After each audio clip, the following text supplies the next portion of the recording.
Hello friend, मैं physics point by Dinesh sir. My YouTube channel real physics classes 101 में आपका स्वागत है।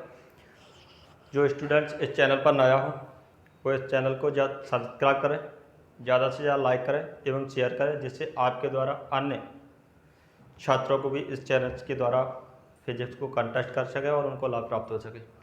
आइए तो आज हम बात करते हैं विद्युत क्षेत्र की तीव्रता के बारे में। तो विद्युत क्षेत्र की तीव्रता क्या होती है, एक फॉर्मूले द्वारा देखेंगे। विद्युत क्षेत्र की तीव्रता ए वेक्टर इक्वल टू होता है एफ वेक्टर अपॉन में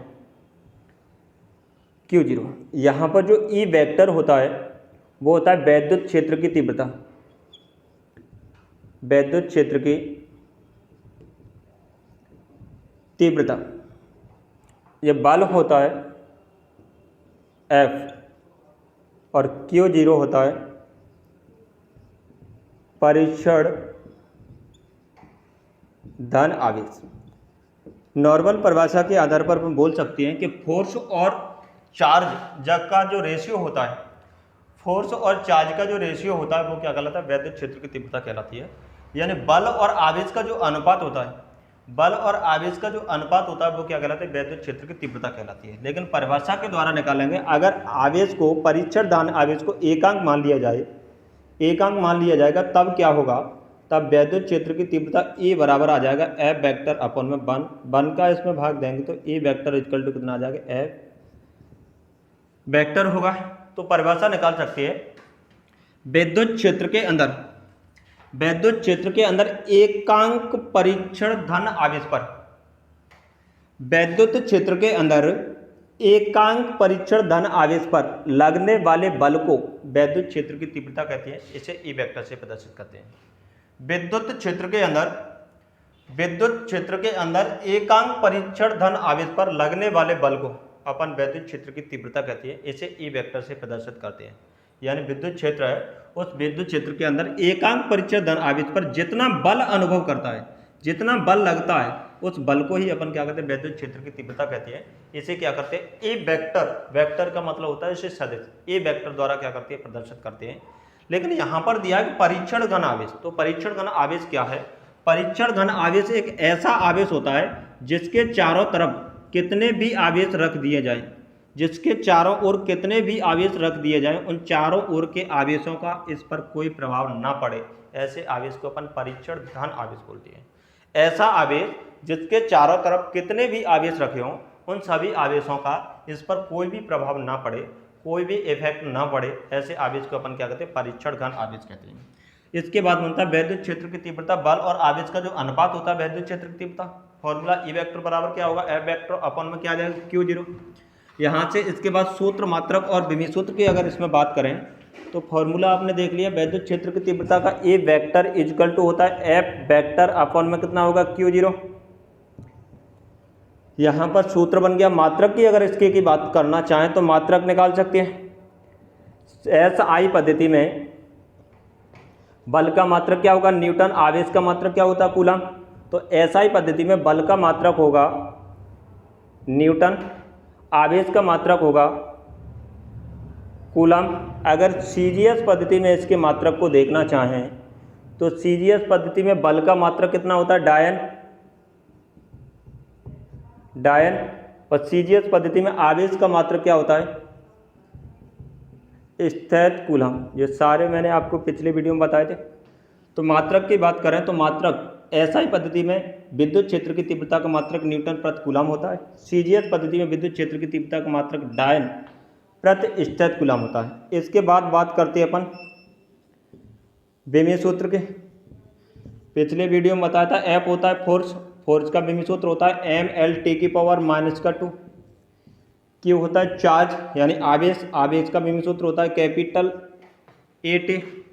इसको सॉल्व करेंगे तो m की जगह m आ जाएगा, l की जगह l, t की पावर -2 दिया है, इस t को ऊपर ले जाएंगे तो t की पावर -1 बनेगा। -2 पहले से दिया है, ये ऊपर जाएगी -1 और -2 को जोड़ेंगे तो t की पावर -3 हो जाएगा।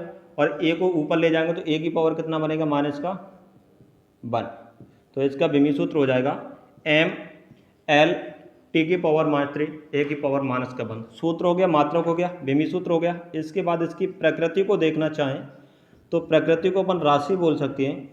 कैसी क्वांटिटी होती है इसकी, तो इसकी प्रकृति देखा जाएगा तो इस पर ये वेक्टर लगा हुआ है, तो वेक्टर लगा होगा तो ये राशि कैसी होगी, सदिश, क्योंकि वेक्टर हमेशा वो दिशा को बता रहा है और जो दिशा को बताता है वो क्या कहलाता है, सदिश कहलाता है। तो विद्युत क्षेत्र की तीव्रता एक कैसी राशि होती है, सदिश राशि है। क्यों, क्योंकि इसकी जो दिशा होती है, विद्युत क्षेत्र की तीव्रता की जो दिशा होती है वो हमेशा परीक्षण घन आवेश पर लगने वाले बल की दिशा की ओर होती है।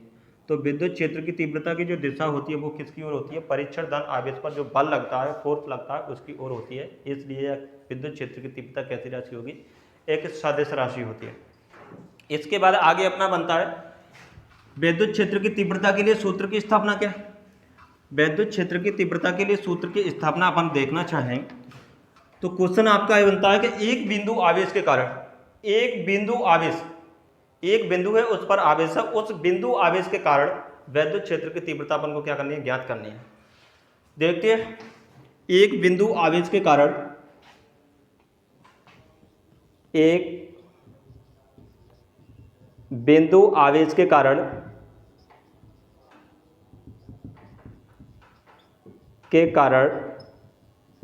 विद्युत क्षेत्र की तीव्रता के लिए,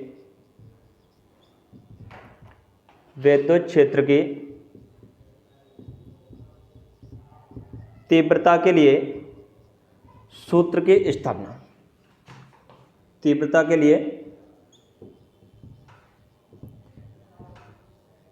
सूत्र की स्थापना। एक बिंदु आवेश के कारण विद्युत क्षेत्र की तीव्रता के लिए सूत्र की स्थापना। तो एक बिंदु है, माना बिंदु O है, उस बिंदु पर प्लस Q आवेश है, इससे स्मॉल r दूरी पर स्थित किसी बिंदु पर, क्योंकि कह रहा है एक बिंदु आवेश के कारण, तो एक बिंदु है उस बिंदु पर क्या है, आवेश है। तो एक बिंदु है उस बिंदु पर आवेश मान लिया है। एक बिंदु आवेश के कारण किसी बिंदु पर, यानी किसी दूसरे बिंदु पर विद्युत क्षेत्र की तीव्रता E के लिए अपन को क्या करना है, सूत्र की स्थापना करनी है, जिस पर एक और आवेश है जिसे परीक्षण घन आवेश कहते हैं, जो है Q0। माना बिंदु O पर प्लस Q आवेश रखा हुआ है, माना बिंदु O पर प्लस Q आवेश स्थित है, इससे स्मॉल r दूरी पर स्थित किसी बिंदु P पर विद्युत क्षेत्र की तीव्रता ज्ञात करनी है, जिस पर एक परीक्षण घन आवेश Q0 है। तब इन दोनों आवेशों के मध्य लगने वाला फोर्स, तब इन दोनों आवेशों के मध्य लगने वाला बल, मैंने कूलाम का नियम आपको सॉल्व कराया, F बराबर 1/4 पाई एप्सिलॉन 0 इंटू Q, और Q0 अपन में कितना आ जाएगा, R स्क्वायर।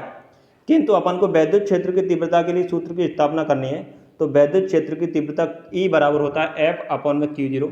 समीकरण मानेंगे, समीकरण 1 में F का मान रख देंगे, तो यहाँ पर लिखा जाएगा समीकरण 1 में F का मान रखने पर E की जगह आ जाएगा E, बल F का मान अपन को ये दिया गया है, उठा करके इसकी जगह रखेंगे 1/4 pi epsilon not into Q0 upon में R स्क्वायर।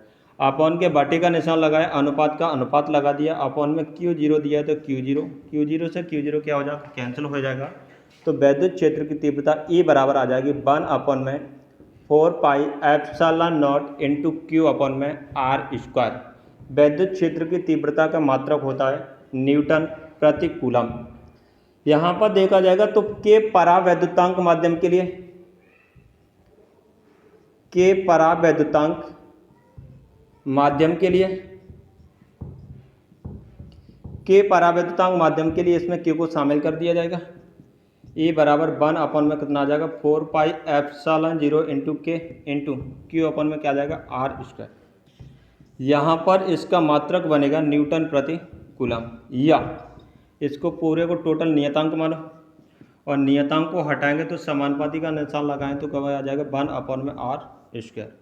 मात्रक निकाला जाएगा न्यूटन प्रति कूलम। समझ में आ गया?